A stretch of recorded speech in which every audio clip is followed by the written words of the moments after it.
Run the code online or download from codegive.com, link in the description below. Title: Accessing Nested Lists in Python, a comprehensive tutorial. Introduction.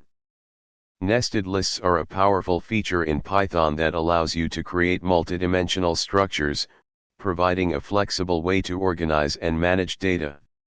In this tutorial, we will explore how to access elements within nested lists, covering various scenarios and providing code examples. Understanding nested lists. Before diving into accessing nested lists, let's briefly understand what they are. A nested list is a list that contains other lists as its elements. This creates a hierarchical structure, forming a grid or matrix-like representation of data. Creating nested lists.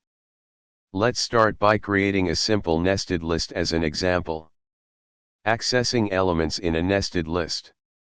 Accessing elements within a nested list involves using square brackets to index each level of the hierarchy.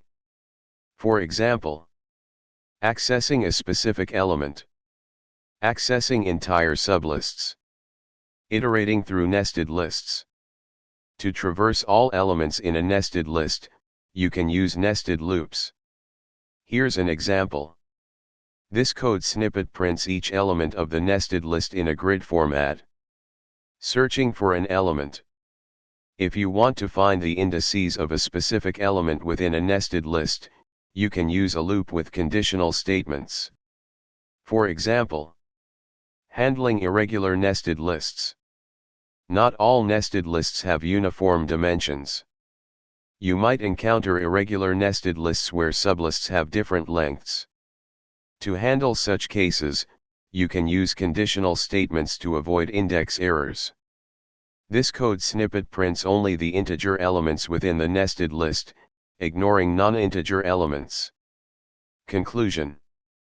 In this tutorial, we covered the basics of accessing nested lists in Python, including creating, indexing, iterating, searching, and handling irregular nested lists.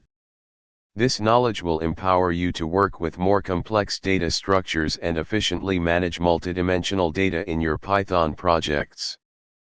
ChatGPT.